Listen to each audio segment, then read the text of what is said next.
G'day everyone, episode 37 of ECITV. Welcome aboard. What have we got on today's episode? Today we've got quite a bit actually. We got Shepparton wrap up, so we finally got around to that race meeting we've been talking about all year, last weekend.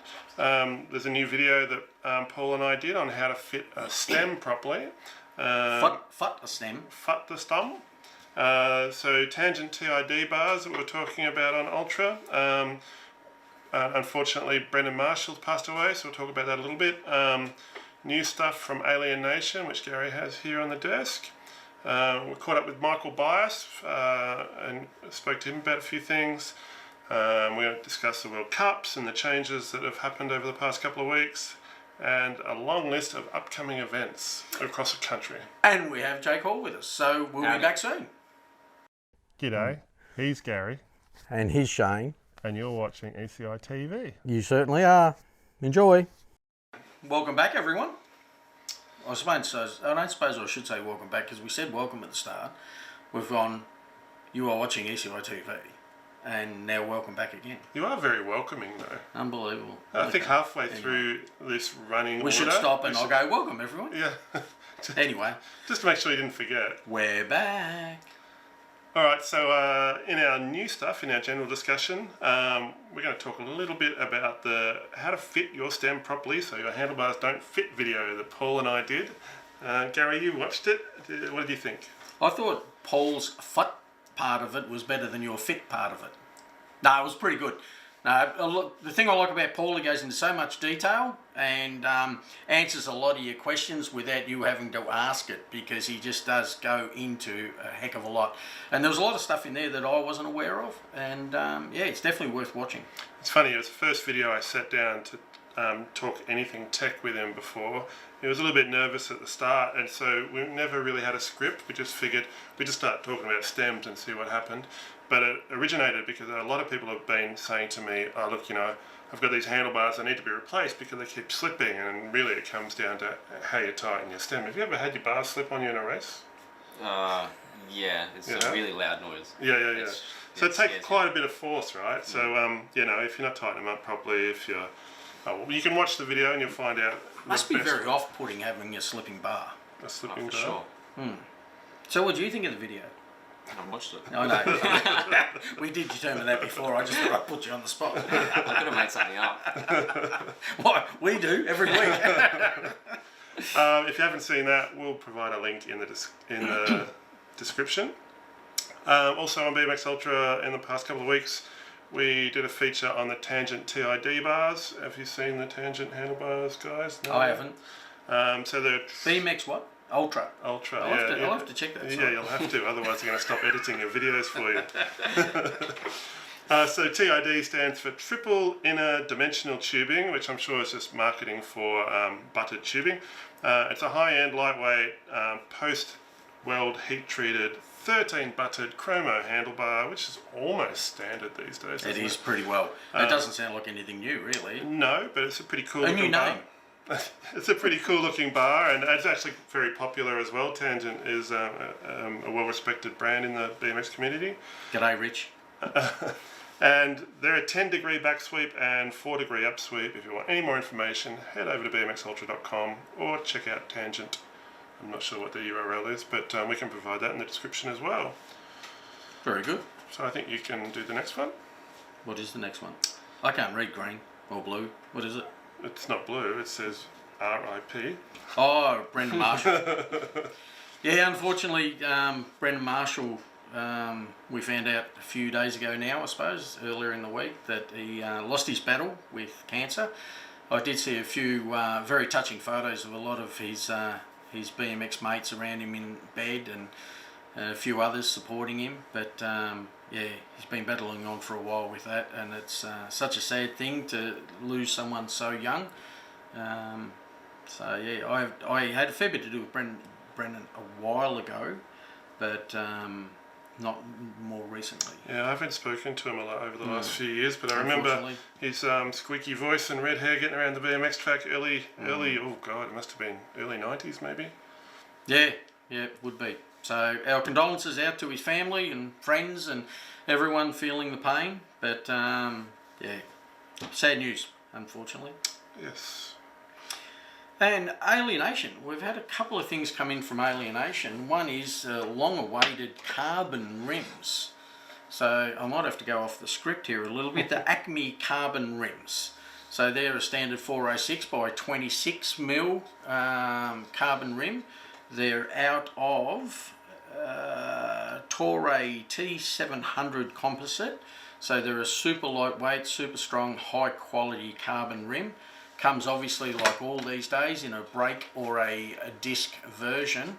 So a few of those have come in today, and they'll be up on the site later on, probably before this goes to air, depending on your editing skills. So they're even lighter than the other ones that they make. Wow. Yeah, their ones are really light. They are super light. Look, I haven't done a weight comparison on them yet, but I know one of the things of the Alienation alloy mischief rim is the fact that they were lighter than most carbon rims on the market. So I probably shouldn't say yes they are lighter because I haven't done a weight comparison, but feeling them, they do feel very, very super light. Do you run a carbon rim, Jake? I do now, yeah. What's that? Stay Strong one? Stay Strong, yeah. How do you find that compared to an alloy rim?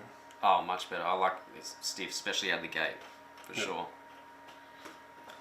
Because who was it who runs both? Has it? It was Michael Michael Bias, Bias, wasn't it? Yeah, Michael runs Depending a pair on- of both, depending on. But then in saying that, the Alienation alloys were lighter than the carbon Stay Strongs. Yeah, correct. That's why if they're even lighter than those ones, it should be really light. Yeah. Well, Well, switch over. Well, no, I'll stick to my Stay Strongs. yeah, what we'll do is we'll do a bit of a weight comparison on it, pop it on the screen, and we can. You have to remember to do that tonight. One of the other things that's come in is a 11 branded drink bottle cage, or bidden cage as it's also known as, to go on your warm down post.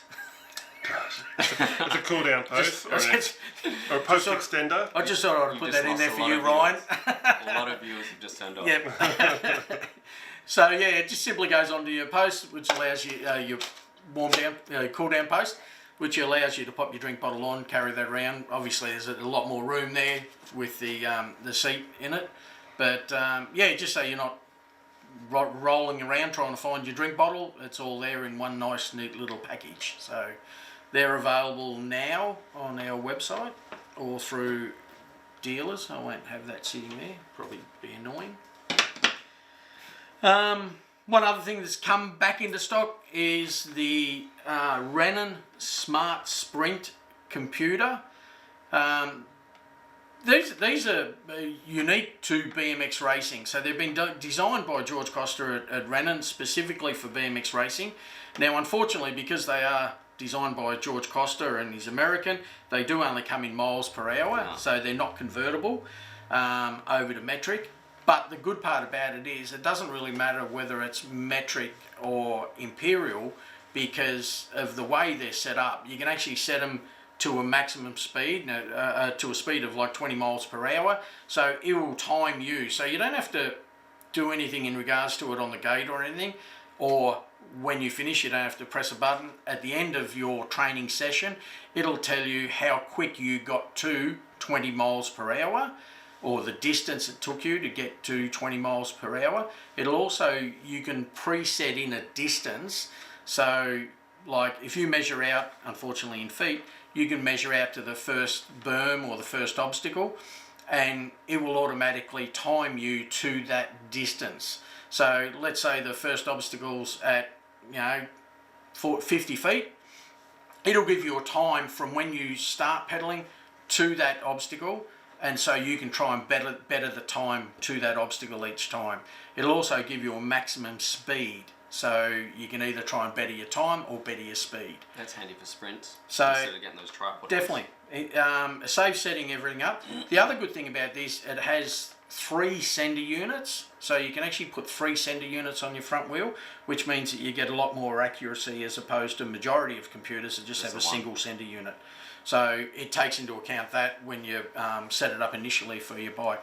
So they are a fantastic little thing. We've been selling them probably for almost, I don't know, over 5 years. Over 5 years ago. Yeah. Over 5 years. So they're back in stock again. And yeah, just a handy little training thing. Safe setting up tripods and everything else, if you're just going down to do some sprints or just some sprints in the street, you can set up those parameters in it, and you're not worrying about stopping, starting, and trying to work it out. It'll just hold that in memory for you. You know, the sticky beaking passerbys walking their dog on. What are you doing? Where are you setting all that up? Just for riding one of those little kids' bikes? In case you're wondering, 20 miles an hour is 32 kilometres an hour, so it's achievable for most BMXers. Yeah.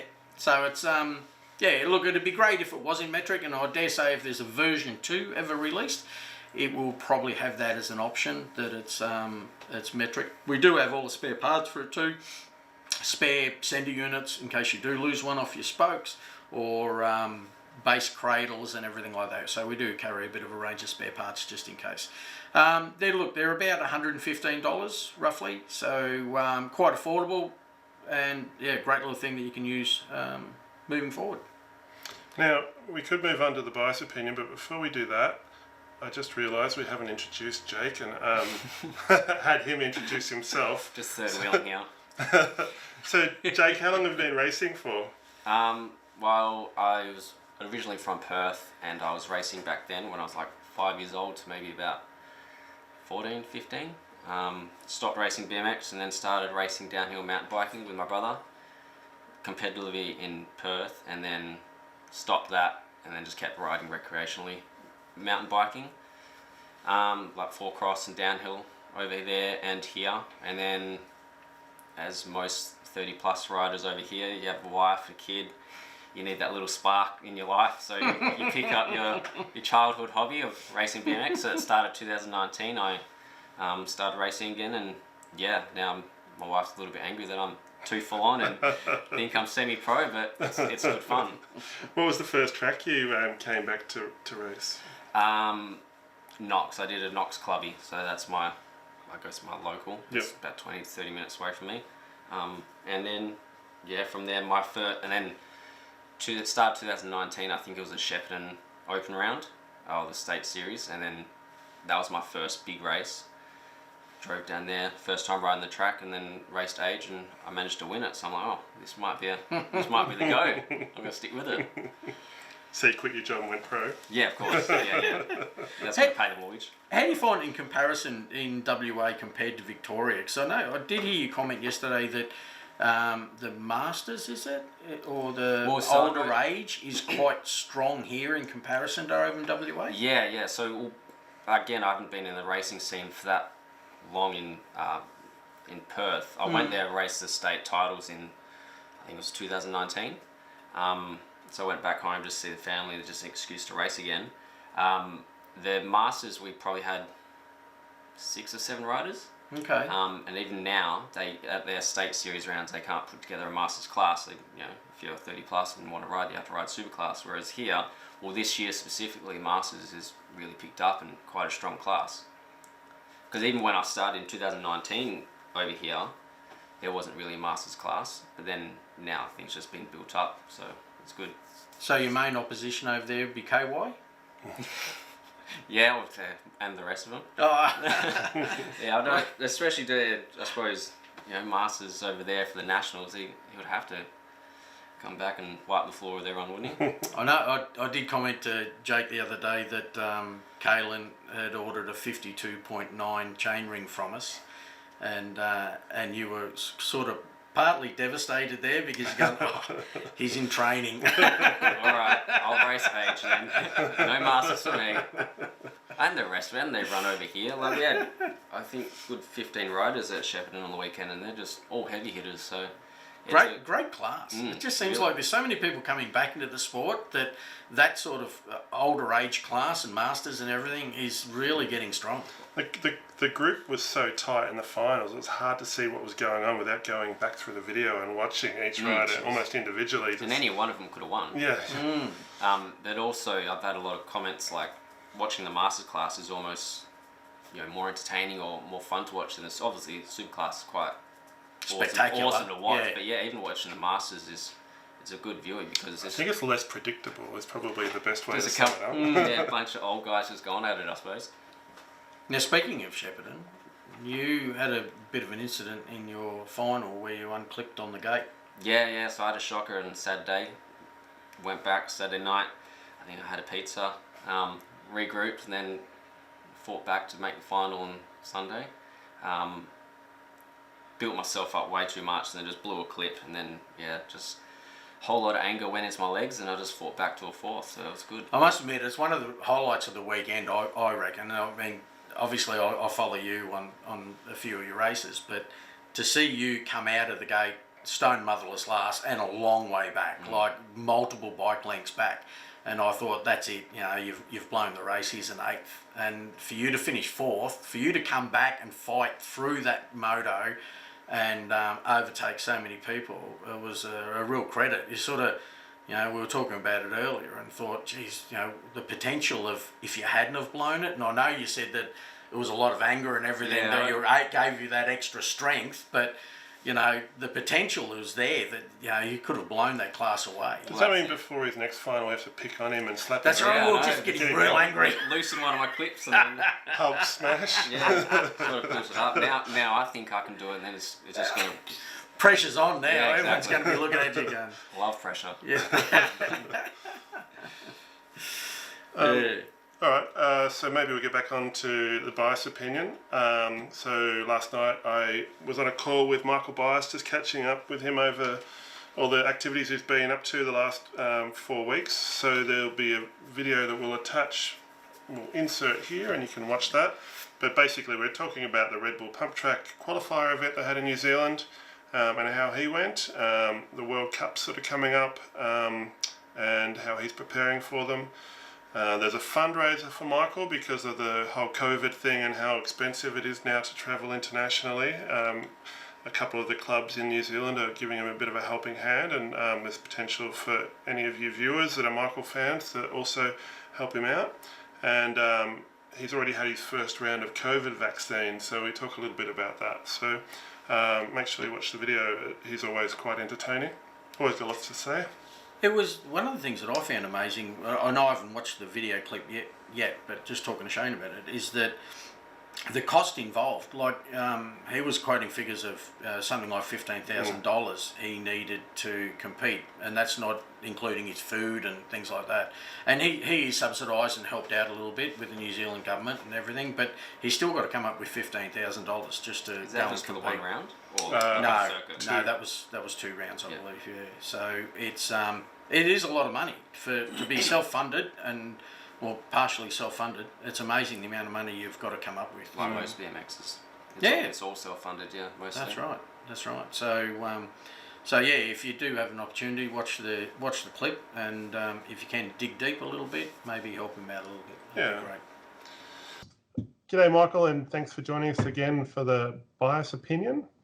We've got a few things to talk about today. Let's get started with the Red Bull Pump Track event. So was there second qualifier that you'd raced? You won last year, and how'd you go this time around? Yeah, really good. It was so cool to go back after winning last year. It was like a little bit less pressure. I just won nationals. I still had my ticket from last year, so if I won this year, I didn't really get a trip as such. I just sort of got the pride of winning, which is obviously a lot to me, but I went there with a little bit less pressure and won qualifying, which was really cool. Won all my heats into the final, and then in the final, I guess I pushed a little bit too hard, which you can't do on pump tracks. I just went over like the second corner actually, so didn't even get to do a lap, which was a little bit disappointing because I felt fast, and even though I said there wasn't much pressure, like winning to me is more than the prize you get. So I was pretty gutted, to be honest with you. I was pretty gutted. Did you end up riding the longer track that you were talking about last time we spoke? No, so we ended up doing the same track, and it's pump. I think pump tracks are one of those things where if you practice it, you can just do it off the back of your hand. And my brother was a prime example. He doesn't ride BMX anymore. Like he raced 8 years ago, and I texted him the night before. I was like, you should race tomorrow. Like it's a fun event. Like it's pretty easy. It's not super hard on your fitness. So he's like, sweet, signed him up, came down, and like skill wise, he was probably, well, even speed wise, he was probably top 5, 6 guys there. Oh. I think he qualified 7th, maybe. Maybe I'm telling a fib, but I think it was top 10. But he just didn't know the track. Like he was kind of, as he was going around, you could see him thinking and not setting himself up. that was kind of a prime example. And the boys that were fast there, they lived there and they'd been down there all the time. So yeah, and I guess that's kind of what happened with me. I just pushed too hard, didn't sort of predict what was coming or didn't think ahead, and just went over the corner, and that was it. It's disappointing, but it's good to know you're still up there. You said you expected a bit more competition than last year. Was it a tougher field? I was the same guys. Like the guy that beat me, he's the one who I beat in the final last year. The mountain bike boys were there, but yeah, they weren't as quick as I maybe anticipated. So it was the same guys. And who won the women's class? Women's this year was Megan Williams. So she's a 16-year-old Kiwi. She also just got first in the junior women nationals. She was right up Rebecca's tail, and she's looking really good. Okay, cool. Yeah, that was cool. 4 riders on free trips on the way over to the World Championships. Yeah. Do you have a date for that yet? No, they haven't even announced the location actually. So they were talking about a few different locations, but yeah, I think Norway sounds the coolest out of the ones they mentioned. We'll talk about travel. So you got World Cups being shuffled around. So what was it? Stuttgart was cancelled. Now you'll be heading off to Italy for the first round. Is that still the plan? Yep, that's still the plan. So they've actually got a European round the week before the World Cup on Verona as well, on the Verona Supercross track. So that's kind of exciting. I've never been to Italy. I've never been to Verona. So I'm excited to go. Unfortunately, whatever. It's not really unfortunately, but I'm only going to arrive on like the 28th, and I've got like a 10-hour drive down from Belgium to Italy. So my prep before that European round is not going to be huge, but I guess I'm just going to use it as a warm up for the World Cup the following week, and then back to Belgium for just a base. And there's actually a European round in Zolder a couple of weeks later, and then on to Colombia. So a lot of traveling coming up. So will there be much isolation while you're traveling between continents, do you think, or is it only when you return home? It's a good point. Between continents, I'm not sure. I mean, we're all flying into Colombia the week of racing. So there's a a European Cup the week before Colombia in Zolder, and then we're flying out on the Monday. So I guess we don't have time to. They just had a UCI race in Colombia maybe a month ago, and I spoke to a few of my European friends, and they didn't have to quarantine then. But the thing is, everything's changing every day, so it's hard to sort of anticipate. Well, I won't talk too much about it, because every time we talk about something, it gets cancelled or changed somehow. So we'll forget about that one. And I did notice you got a fundraiser event, or is it a couple of events coming up to try and help with your travel costs? Can you tell us a bit about those? Yeah, so I guess with the COVID times, like it's ridiculous how expensive it is. So I was talking to a few people, and I mean, it's definitely not something I've ever wanted to do, is give a little page to help me get overseas. But yeah, just with this year, everything that's sort of going on, I guess I needed a little bit of help. So I put it out there, and if you wanted to help, you could help. And basically on top of that, then a few clubs kind of realised that I needed a bit of help. So we've got 2 clubs in Auckland running a fundraiser tomorrow night and then Saturday as well, where they're just going to sort of have some prizes, have some raffles, and then all the proceeds go to me, which is very nice. It's very cool to see some clubs in Auckland, not only my club, but the club I actually started at 23 years ago. They're doing one as well, which is cool to see. I'm very grateful for all the support I do get in New Zealand, and especially in Auckland, where I'm from. It's pretty cool to see the BMX community rally together for this. They're always good for that, aren't they? If there is anyone who's watching but can't get to those events, is there any way they can help you out as well? Yeah, I guess if you are keen to support, there's a little page I've put on my Facebook. So that's on my athlete page and on my personal page, which you can just donate through that. So yeah, if you can't find that, obviously just shoot me a message, but any help is appreciated. We just did the budget the other day, and it's $15,000 without food or anything. So that's just accommodation, flights, and quarantine coming home. Wow. So it's obviously a lot more expensive than normal. And I guess in this current time, like I wouldn't travel if I didn't need to. And just with the way Olympic selection's going and everything, like you've got to travel. So you'd be kicking yourself if you didn't do it. Talk about travel. That reminds me that apparently there's going to be a travel bubble open up between New Zealand and Australia. Does that mean you might plan to do some racing over here after everything else sort of settles down? Yeah, definitely. I think we're so lucky as Kiwis to have you guys so close, because the level of your BMX is, I guess, much higher than ours, especially depth-wise. I think we have a few good riders, but you guys have got so much depth. And it was shown at Shepparton, having quarterfinals and elite men is crazy. Did you actually see any of the racing? Yeah, I did. I seen your video that you put together, which was awesome. Other than that, I had a few friends there, and they sent me a couple of videos from their phone. It wasn't as good as the quality one you put up, but how good was Jack Davis? Oh no, it's just crazy. The guy's so strong, and he's only first year out of junior elite. I mean, I've seen how strong he is in the gym in the last few years, but obviously he's put it together now, and damn, to beat Dean on day one was pretty damn impressive. Well, Anthony did make that mistake through the second straight, but yeah, it just goes to show how tight things are. If you make one small mistake and all of a sudden you've lost the race. I think Jack I watched it. I think Jack made him make that mistake. Like, he came up next to him out of the corner, and just, I guess that puts that pressure on Anthony that he needs to get it perfect and then push a little bit harder than he should have. Yeah. But that was cool to see. The second day as well, with Max was going pretty damn quick as well. Yeah, he pushed him and got, I think, just missed out by 0.01 of a second. So it was really close racing. I did see on day one that Jordan Callum was on the podium, but he got fourth in racing. Yeah, so I think Bodie may have got third, but not everyone showed up for the podium for the presentation. So I think Anthony said, hey, just jump up on the third stage. But he got fourth, yeah. Okay, That's still a good effort, because he's another young guy, isn't he? I think he's junior elite, so yeah, that's good on. But no, it was awesome, and if I can get over and do some races like that, yeah, it's obviously going to benefit me. But hopefully a few of the Australian boys travel to Europe as well. I know Isaac, I'm sure he'll go. He's looking pretty good for an Olympic spot, as well as Dino, so it'll be good. I was a little bit disappointed not to see someone like Boyton or Jai Homch at Shepparton as well, because I think they would have added to the mix. But no, it was good. Yeah, it's still, like you said, there's a lot of depth here. So just to make those quarterfinals would have been an accomplishment. So on top of all that, you've had your first COVID vaccine. How did that work out for you? Yeah, it was a bit of a weird experience that you've got to.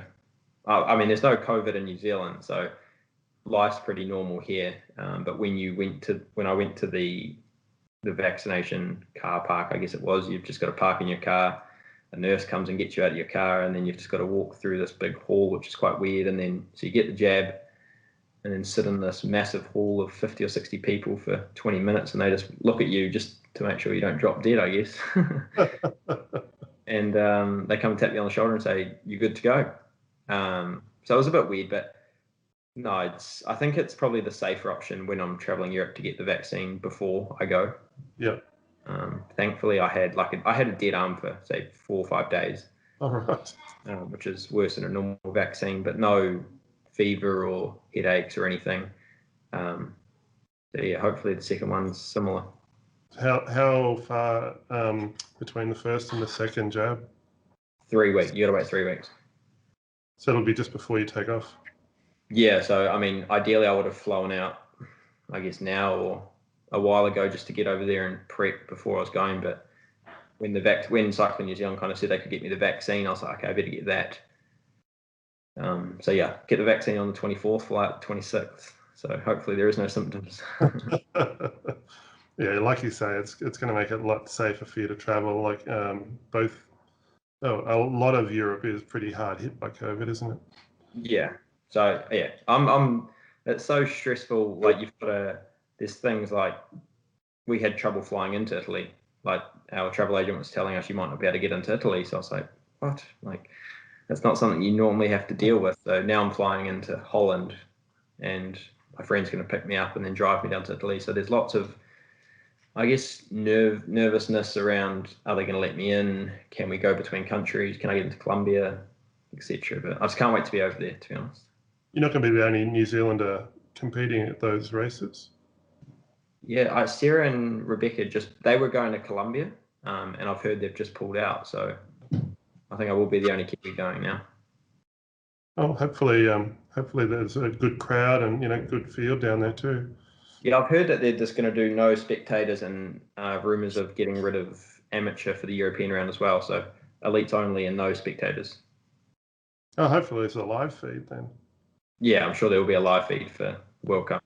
Oh yeah, for World Cup, but I mean also for the European Cup. They normally do a live stream for the European Cup, but the thing is you can't watch a replay, so they only do it live and then it disappears. Of course they do. Yeah. All right, well, won't take up too much more of your time. Thanks very much for joining us and giving us an update on everything. If we don't speak to you beforehand, good luck with all the World Cups and all your travel and everything. Let's hope that it all works out well. And we'll catch up with you again soon. Sweet, maybe we can chat when I'm over there. Oh, that sounds great. Let's do that. Sweet. All right, mate. Take care. So we're moving on to events. And like we said earlier, actually, I don't know if we touched on it. Stuttgart, the first 2 rounds of the 2021 World Cups were cancelled. And in their place, they're moving across to Italy. I can't remember what city, Verona or something. I can't remember. So they're early May. Okay. So it'd be exciting to watch some World Cup racing. Do you watch much of it, Jake? Yeah, I try to, for sure. Even if not, I don't stay out late at night for it. But watch the replay later. Yeah, replay.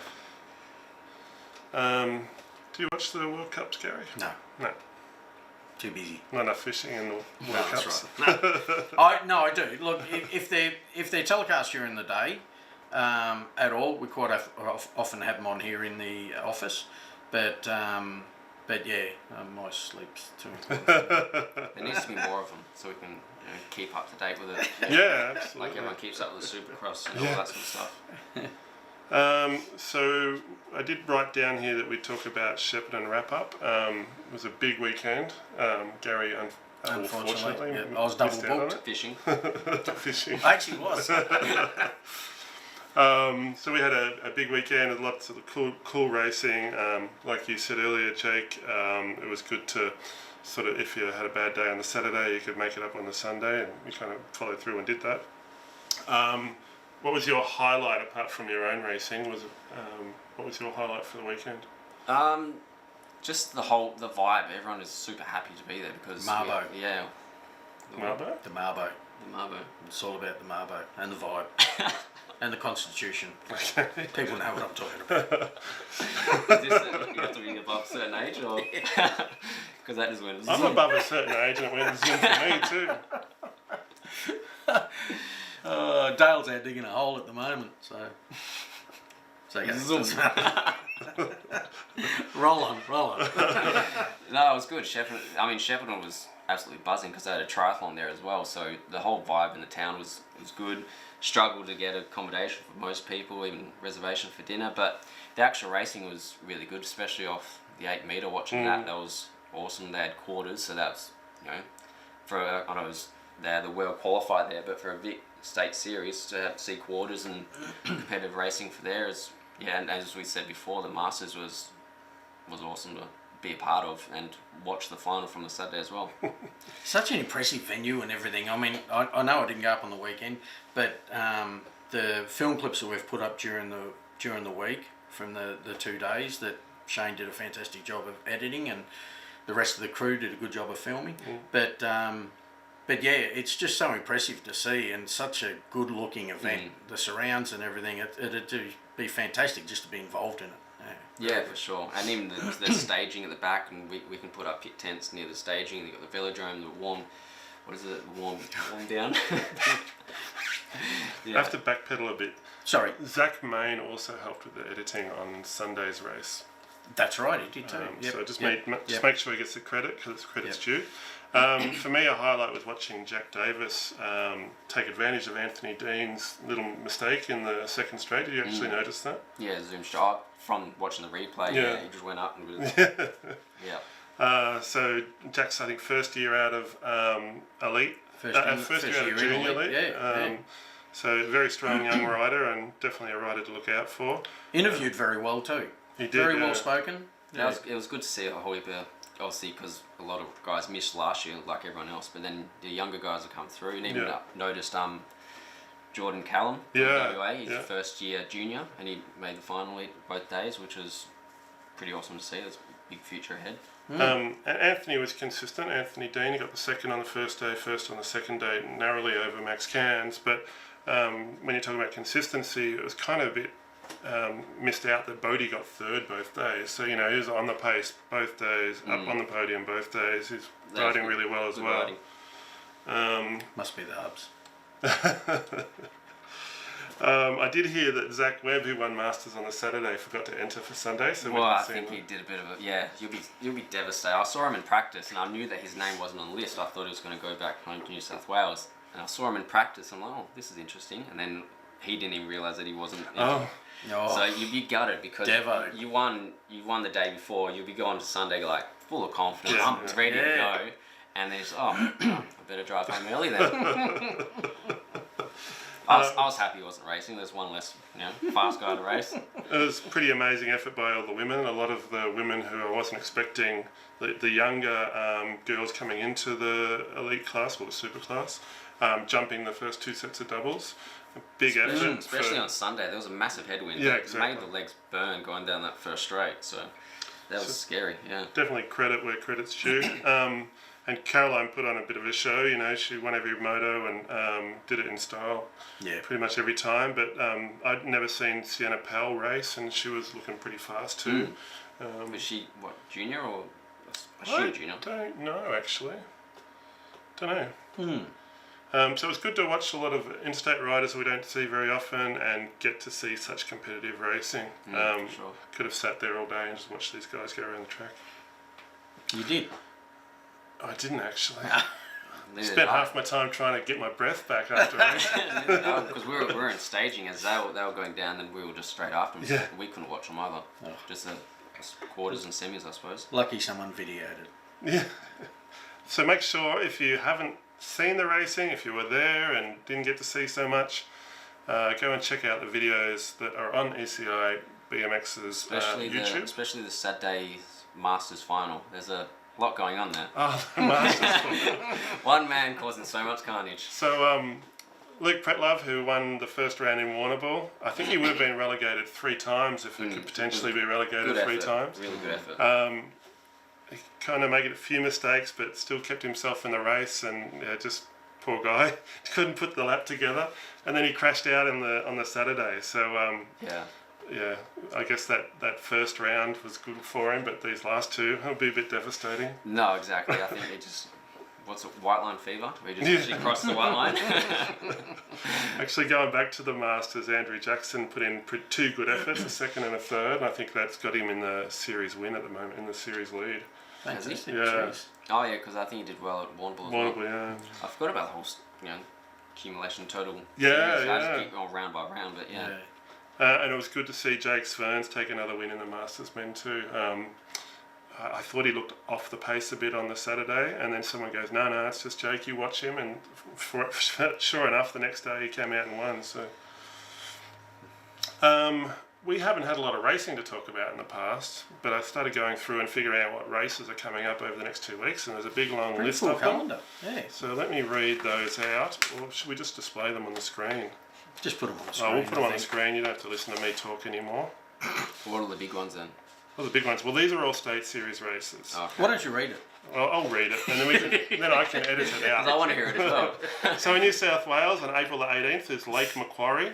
Have you ever raced in New South Wales, Jake? No. Lake Macquarie was a nice track. It got rebuilt recently. Wouldn't mind going up there. May 2nd, Penrith. They were just recently rebuilt after flooding, I believe. Okay. Yeah. They got right. So on the 2nd of May, so that's the weekend, we have Lilydale. In Northern Territory, May the 1st, Satellite City. Is that the World Qualifier? I think it is, because on May the 2nd, it's Jingley, which would be really cool to be able to tag along and maybe video that one. But That was the same weekend as Lilydale. Yeah, I'd still go up there. South Australia, May the 2nd, they've got a state round at Happy Valley. And Tasmania, May the 1st, at Southern City, which is Hobart, isn't it? Yep. I think so. Not too sure. And Western Australia is April the 25th at, what's that, Wooree. I think they'll just got caught. Is that? I think that's near the storms or that just happened in WA. I'm not too sure. Okay. Mate, someone fact check me, but I think so. Okay. Not sure how that will go. So we'll put them on the screen in case I've mispronounced or misread anything. So that's it. That's all we have for today's show. Short and sweet. Just the way you like it. Just the way I like it. So I'd like to thank Jake for coming along today. No problem. Thanks Thanks for having me. He's one of our Stay Strong riders, and he impressed me greatly a couple of years ago, I suppose now, when he approached me to jump on a Stay Strong bike, and the whole reason for jumping on Stay Strong was simply because of the whole concept of Stay Strong. The message. The message behind it. So, Jake's very dedicated to the brand, and it's great to have him have the opportunity to have him on ECITV. What was this like? I posted the video of me unclipping, then fighting back to forth, and then Stay Strong commented like, "That's a Stay Strong way," and Oh, that was perfect. Cool. Yeah. So that's true, I guess. Yeah, stay strong. Don't just roll around for an eighth. Well done. So, yeah, thanks heaps, mate. Thanks heaps for coming along and making the effort to sit down with us today. What was it? The rose between two thorns, you said? I didn't say that. All right. Catch you in 2 weeks' time. Okay, stay safe out there. You say goodbye. You're allowed to. Don't be shy. Bye, Mum and Dad. And Shaney. That's it. We're done. Just, I even did bullet points. Do you guys have like a cool punchline to bring yourself in? yeah. What is it? Yeah. Hey. Hello. It's probably more like, hi, this is episode. What episode is it again? Who are we? Where are we?